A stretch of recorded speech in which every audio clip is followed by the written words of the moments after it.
So బట్టి విక్రమార్క భేటీ అయ్యిండు. ఆ భేటీగా ఏం జరిగిందనేది ఇంతవరకు బయటకు రాలే. ఇంకోటి, పార్టీకి మా కూతురు కూడా పెద్దగా ఏం సంబంధం లేదు.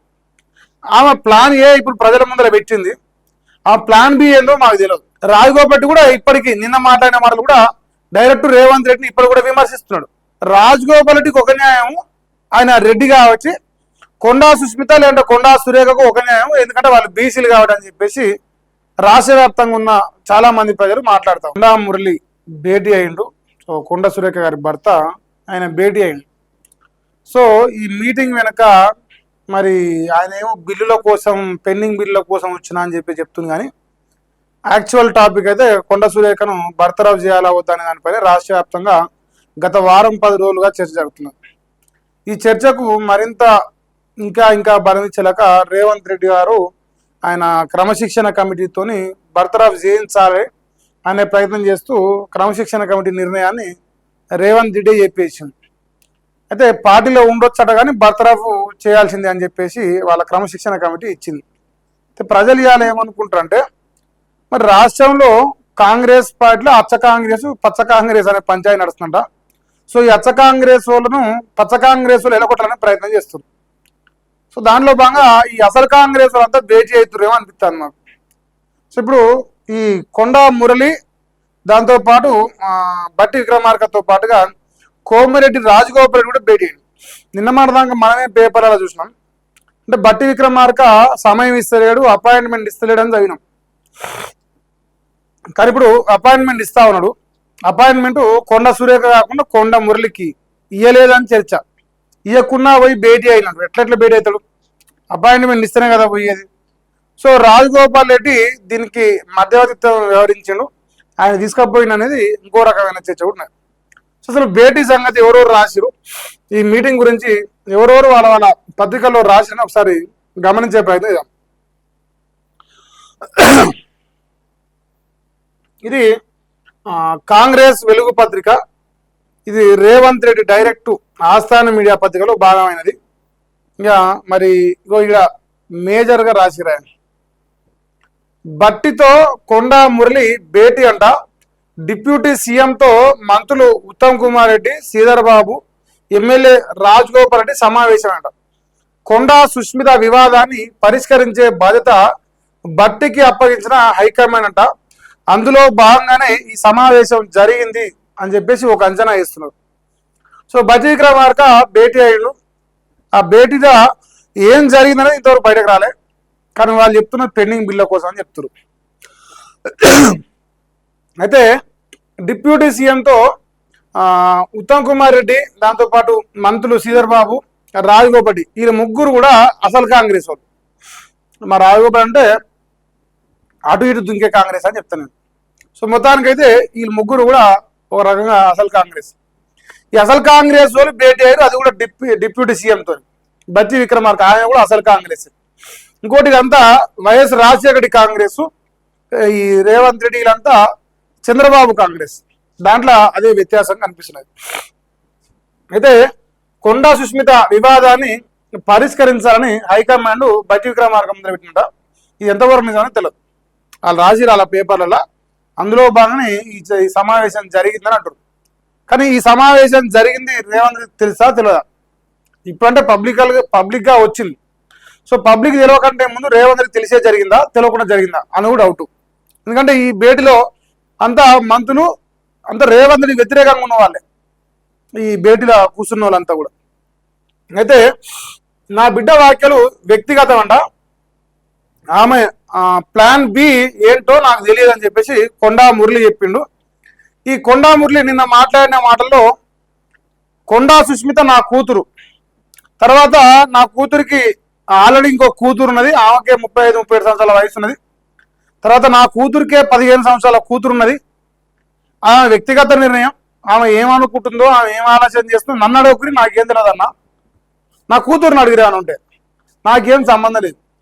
ఇంకోటి, పార్టీకి మా కూతురు కూడా పెద్దగా ఏం సంబంధం లేదు. ఆమె ప్లాన్ ఏ ఇప్పుడు ప్రజల ముందర పెట్టింది, ఆ ప్లాన్ బి ఏందో మాకు తెలియదు. ఆమెకు మాకు ఏం సంబంధం అంటే కూతురికి తండ్రికి తల్లికున్న సంబంధం వరకే లెక్క. ఇక కల్వకుంట్ల చంద్రశేఖరరావు సపోజ్ ఆయన కూతురున్నది, ఆయన కూతురు కూడా వేరే పార్టీ పెట్టుకుని ఆమె ఆమె బతుకంది. సో నా కూతురు కూడా గంతే, కానీ నాకేం సంబంధం లేదు, మమ్మల్ని ఇన్వాల్వ్ చేయకండి అన్నట్టుగా ఈయన మాట్లాడడం జరిగింది. కానీ రాష్ట్రం మొత్తం రేవంత్ రెడ్డి ఏమంటున్నారంటే ఆయన అనుబంధ పత్రికలు లేదంటే రేవంత్ రెడ్డి ఎమ్మెల్యేలు వీళ్ళంతా ఏం చెప్పారు, కొండా సుష్మిత చేసిన వ్యాఖ్యలు ఖండించలేదు కొండా సురేఖ, దాంతోపాటు కొండా సుష్మిత ఆమె కూతురు కాబట్టి ఆమెకే సంబంధం అని బటగాల్సి మీదేసింది. సేమ్ టు సేమ్ రాష్ట్ర వ్యాప్తంగా రాధాకృష్ణ పత్రిక కావచ్చు, మేము కావచ్చు, ఇంకా ఎవరైనా యూట్యూబ్ ఛానల్ కావచ్చు. రెండవ ప్రశ్న ఏమడిగంటే రాష్ట్ర వ్యాప్తంగా ప్రజలంతా మరి కొండా సురేఖకు ఒక న్యాయం, లేదంటే కోమరెడ్డి వెంకరెడ్డికి మరొక న్యాయమా? కోమరెడ్డి రాజగోపాల్ రెడ్డి ఆయన తమ్ముడేను, మరి ఆయన తమ్ముడు చేసిన వ్యాఖ్యలకు అన్న క్షమాపణ చెప్పిండా, లేదంటే అన్న వివరణ ఇచ్చిండా, అన్న ఖండించిండా, లేదంటే కోమరెడ్డి వెంకరెడ్డి రాజీనామా అని ఉన్న కాంగ్రెస్ పార్టీలో ఉన్న ఎమ్మెల్యేలు డిమాండ్ చేసిరా? సో ఇవన్నీ ఏది జరగలేదు కదా. కారణం ఏంటంటే రాజగోపాల్ రెడ్డి కూడా ఇప్పటికీ నిన్న మాట్లాడిన మాటలు కూడా డైరెక్ట్ రేవంత్ రెడ్డిని ఇప్పుడు కూడా విమర్శిస్తున్నాడు. రేవంత్ రెడ్డి పైన ఇప్పుడు కూడా నెగిటివ్గా మాట్లాడుతుంది. పేరు ఒకటి తీసుకుంటాడు అంతే. సో పేరు తీసుకోకుండా రాజగోపాల్ రెడ్డి మాట్లాడుతుండు, పేరు తీసుకొని కొండ సుష్మిత మాట్లాడుతుంది, అదొకటే తేడా. మేమేమంటున్నామంటే రాజగోపాల్ రెడ్డికి ఒక న్యాయం, ఆయన రెడ్డి కావచ్చు, కొండా సుష్మిత లేదంటే కొండా సురేఖకు ఒక న్యాయం, ఎందుకంటే వాళ్ళు బీసీలు కాబట్టి అని చెప్పేసి రాష్ట్ర వ్యాప్తంగా ఉన్న చాలా మంది ప్రజలు మాట్లాడతాం. సో ఇప్పుడు ఇక్కడ ఈ బేట్లో రాజగోపాల్ రెడ్డి కూడా ఉన్నాడు. అది ఇంకా చాలా షాకింగ్ న్యూస్. రాజగోపాల్ దాదాపుగా కాంగ్రెస్ పట్టుకొని టచ్లో లేడు ఎవరితో కూడా. ఆయన మునుగోడు కాన్స్టిట్యున్సీ వరకే పరిమితమైనడు. ఆయన కాన్స్టిట్యున్సీలకు ఎవరు రాని తెలియడు, ఆయన ఇంకోటి కాన్స్టిట్యున్సీలో పోతలేడు. సో ఆయన బాధ ఏదో ఆయన చూసుకుంటాం. సడన్ గా ఈ భేటీలో రాజగోపాల్ ప్రత్యక్షమైంది. ఈయన కూడా బిల్లుల కోసమని చెప్తాను. ఈ బిల్లు బిల్లు బిల్లు అనే కాడ రేవంత్ రెడ్డి బిల్లు ఏమన్నా పీకే ప్రమాదం ఉందని డౌట్ వస్తాను. సో రాజగోపాల్ ఆయన ప్రతిరోజు నెగిటివ్ కామెంట్సే ప్రభుత్వానికి వ్యతిరేకంగా అంటే రేవంత్ రెడ్డికి వ్యతిరేకంగా చేస్తున్నాడు. కాదు పేర్లు మాత్రం ఎత్తలేదు నోట్లోకి వెళ్ళి అంతే.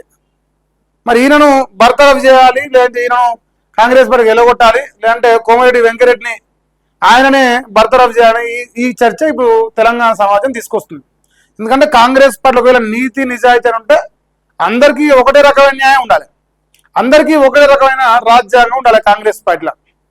సో అది రాజగోపాల్ విషయంలో వ్యత్యాసంగా అనిపించింది కాబట్టి మరి ఈ డిమాండ్ వచ్చింది. సో ఈ మీటింగ్లో ఈయన కూడా ఉన్నట్ట. ఈయన ఇంకొక బలమైన కామెంట్స్ చేసి ఇంకా ఆంధ్ర మీడియాట ఒళ్ళు దగ్గర పెట్టుకోవాలంటున్నాడు. ఎవరు? ఆంధ్ర మీడియా అంటే మీరు చెప్పాలి బిల్లులు ఎవరి కోసం అనేది చెప్తా. ఈ ఆంధ్ర మీడియా అంటే గిన రాసింది రాగారు. నేను ఏది మాట్లాడినా పార్టీ కోసమే మాట్లాడతా, పార్టీని బలోపేతం చేసేందుకే మాట్లాడతా, సీఎంను వ్యక్తిగతంగా విమర్శించలేదు. నేను మాట్లాడిన తర్వాతే ఇందిరమ్మ ఇండ్ల రూల్స్ మార్చిరు. ఏబిఎన్ ఎవరికి సపోర్ట్ చేస్తుందో అందరికీ తెలుసు. అర్థమైందా? ఏబిఎన్ అనే ఆంధ్ర ఛానల్ వాస్తవానికి వాని రక్తం తెలంగాణ అంటాడు కానీ మరి అది ఏందో కథ అర్థం కాదు. సో మొత్తానికి అయితే కమ్మ అంటే అమ్మతో సమానం, ఇంకా ఒక్కడైతే పక్క. సో ఇప్పుడు ఏబిఎన్ ఆంధ్రజ్యోతి ఈ పత్రికలో రాజగోపాల్ రెడ్డికి కొండ సురేఖకు వ్యతిరేకంగా వార్తలు వస్తున్నాయి. ఇక రేవంత్ రెడ్డికి అనుకూలంగా వార్తలు వస్తే అది అందరు జగవెరిగిన సత్యం. దాని పేరు ఏబిఎన్ ఆంధ్రజ్యోతి పక్కన పడేసి ఏబిఎన్ తెలంగాణ జ్యోతి లేదంటే రేవంత్ జ్యోతి, ఏబిఎన్ రేవంత్ జ్యోతి అని కూడా బాగుంటుంది. సో అంతకు మించి ఈ ఆంధ్రజ్యోతి రాధాకృష్ణ పత్రికలో ఏనాడు కూడా తెలంగాణ ప్రజల సమస్యల గురించో తెలంగాణ ప్రజల ఆవేదన గురించో రాదు. రేవంత్ రెడ్డికి డబ్బా ఓట్లు, చంద్రబాబు నాయుడు డబ్బా ఓట్లు, లేదంటే కేసీఆర్కి వ్యతిరేకంగా వార్తలు రాసుడు, లేదంటే తెలంగాణకు వ్యతిరేకంగా వార్తలు రాసుడు, లేదంటే రేవంత్ రెడ్డికి ఆపద వచ్చిన ప్రతిసారి కాంగ్రెస్ పార్టీ నాయకులకు వ్యతిరేకంగా వార్తలు రాసుడు. బట్టి విక్రమార్కతోని రేవంత్ రెడ్డికి సమస్య వస్తే బట్టికి వ్యతిరేకంగా వార్త వచ్చింది బొగ్గు గురించి. రాజగోపాల్ రెడ్డి రేవంత్ రెడ్డికి వ్యతిరేకంగా మాత్రం రాజగోపాల్ నుంచి నెగిటివ్గా వార్తలు వస్తున్నాయి. సో ఆయన ఏమన్నాడంటే మిత్రుడు రాధాకృష్ణ, సోదరుడు రాధాకృష్ణ, ఏబిఎన్ ఆంధ్రజ్యోతి ఛానల్కి నేను వార్నింగ్ ఇస్తున్నా. తెలంగాణ వ్యతిరేకులు మీరు, తెలంగాణ వ్యతిరేకులైన లేదంటే ఆంధ్ర బానిసలైన కొందరు పెద్ద స్థాయిలో ఇలా కాంగ్రెస్లో ఉండొచ్చు అంటే రేవంత్ రెడ్డిని డైరెక్ట్. సో రేవంత్ రెడ్డి లాంటి ఆంధ్ర వ్యక్తి, ఆంధ్రాకు బానిసైన రేవంత్ రెడ్డి, లేదంటే చంద్రబాబుకు బానిసైన రేవంత్ రెడ్డి ఇలా మా కాంగ్రెస్ పార్టీలో పెద్ద హోదాలో ఉండొచ్చు, ఉన్నంత మాత్రం నోటికొచ్చినట్టు నీ ఏబిఎన్ ఆంధ్రజ్యోతి పత్రికలో కానీ ఛానల్లో కానీ మా తెలంగాణ బిడ్డలకు వ్యతిరేకంగా కానీ లేదంటే నాలాంటి తెలంగాణ ఉద్యమకారులకు వ్యతిరేకంగా వార్తలు రాస్తే చెండాలు ఓలుస్తా అని చెప్పింది. బరాబరే. సో రాజగోపాల్తో నాకు ఎన్ని వ్యతిరేకతలు ఉన్నా తెలంగాణ అనే అంశం వచ్చిన 10 సార్లు నిలబడాల్సింది ఖచ్చితంగా. అందరం అంటారుగా, మన ఇంట్లో 100 పంచాలు ఉండొచ్చు, మన ఇంట్లో 100 రకాల గొడవలు ఉండొచ్చు, కానీ బయట వాడు మనతో లొల్లికి వచ్చినప్పుడు బరాబరుగా అందరూ ఏకం కావాల్సిందే.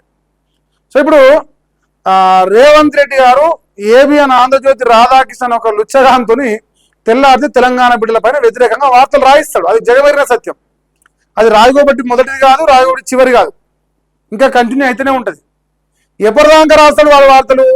వాడిని రాళ్ళ తీసుకొని ఈ తెలంగాణ రాష్ట్ర సమాజం మొత్తం వాని ఏబిఎన్ ఛానల్ని పక్కన వలకు పెట్టి ఆంధ్రాకు తన్ని తరిమిందాక రాస్తాడు. ఆ రోజు తర్వాత ఇంక అప్పుడు ఆంధ్రలో రాసుకుంటాడు అప్పుడు. సో ఆ రోజు అది దగ్గరలో ఉన్నది. రాధాకృష్ణ రాసేటప్పుడు ఒళ్ళు దగ్గర పెట్టుకోవాలట. మేము అనుకుంటే ఏ ఛానల్ ఏ పేపర్ ఉండదట. ఏబిఎన్ లాంటి 100 ఛానళ్లు పెట్టే శక్తి మాకు ఉందంట. కాంగ్రెస్ ఎమ్మెల్యే కోమటి రాజగోపాల్ అంటా కదా, 100 ఛానల్ పెట్టాల పల్లె వాని ఒక్కని తన్నురు ఫస్ట్, వాని ఒక్కని తన్ని తరమాలి తెలంగాణ సమాజం మొత్తం. ఈరోజు ఒక కలుపు మొక్క లెక్క తయారండి తెలంగాణ సమాజం. ప్రతిరోజు నేను చెప్తూనే ఉంటా, ప్రతిరోజు నేను మాట్లాడుతుంటా. ఏబిఎన్ ఆంధ్రజ్యోతి పత్రిక నడిపే ఒక లుచ్చనా కొడుకు ఈ తెలంగాణ రాసిన కంటే శని. ఆనాడు తెలంగాణ ఉద్యమం నుంచి ఈనాడు ఏర్పడ్డ తెలంగాణ వీడు ఒక దుర్మార్గుడు, వీడు ఒక దుష్టుడు, చంద్రబాబు నాయుడు ఎంగిల్ మెతుకులు తినే బానిస, రేవంత్ రెడ్డికి ఇలా జోక్తాడని చెప్తా ఉన్నాం ప్రతిరోజు. దీంట్లో ఎలాంటి డౌట్ అక్కర్లేదు. సో ఇది మా ఎమ్మెల్యే రాజగోపాల్ మాట్లాడిన స్టేట్మెంట్స్.